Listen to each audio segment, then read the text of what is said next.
Thank you.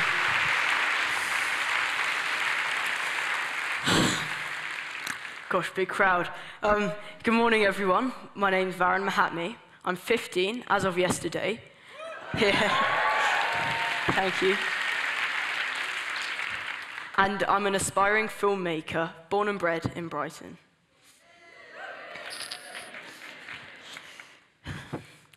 So, I'm really lucky. I go to an amazing school in the countryside where I receive phenomenal education, lovely school meals, and if I want to, I can sleep overnight in a nice warm bed.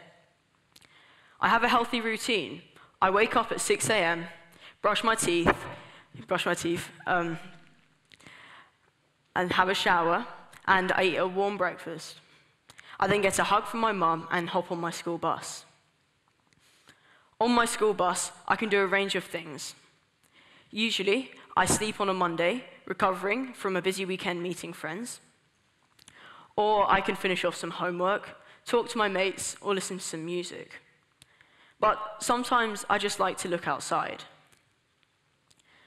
Now, Brighton is a lovely city, but I'm always shocked and overwhelmed at how many homeless people there are. Every 100 meters, there is a homeless person sleeping rough. Some of the more fortunate ones have some form of shelter, whether it be a tent or an umbrella or even a cardboard box. So at school that day, I felt the need to generate conversation. I talked to my mates and I asked them if they understood how big a situation homelessness is, not just in Brighton Hove, but worldwide. Some of them said that they hadn't thought about it very much. This really saddened me. At the time, there was a school film competition going on. The subject, phone home. So I went home that day and I talked to my mum, and we both agreed that this would be a great opportunity to educate and show people homelessness in Brighton.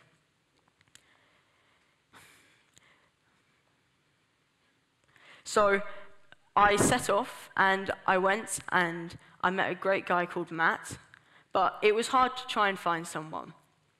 When you're cold, you're tired, and you're not knowing when you're going to be able to eat next, why would you want to help someone and share your story? But I was lucky, and I met a great guy called Matt. Matt now has gone back to Bradford, but he was doing well, and he tells a story of home. So I would talk more, and I would tell you about what I learned and what my friends learned, but I think watch the video. It speaks for itself. Thank you.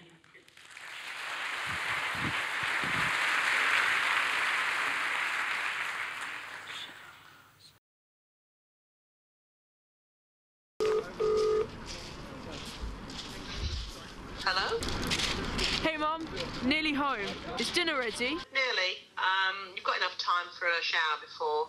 And I've made your favourite. I've made a roast. Nice. I'm so tired. Can't wait to sleep in my nice warm bed. Okay. Love you loads. I'll see you at home.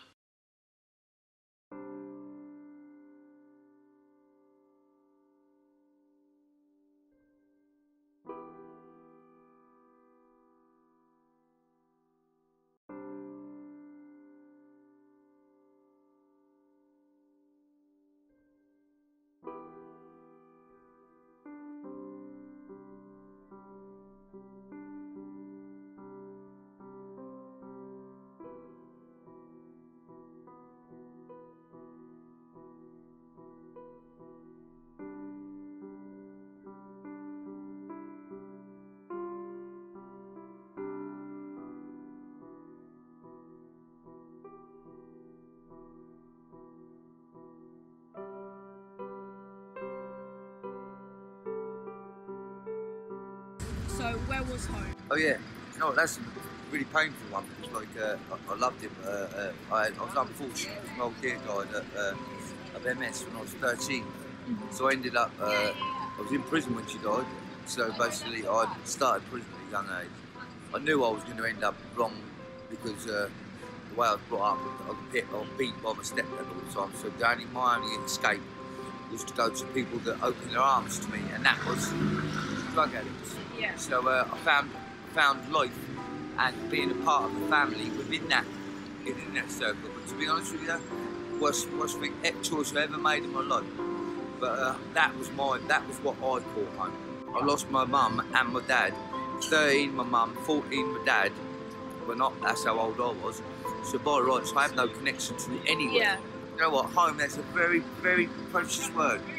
People don't realise that lying in bed and feeling safe and, what's the word? Just having that comfort, knowing your mum's there, alright? And I don't care how big you are, I'm 46, boxed all my life, fight. It ain't about that. I love to have a cuddle, you know? My mum, my old dear old, just like a bit of loving. That's what home's all about, and all that. And this thing, this is existing.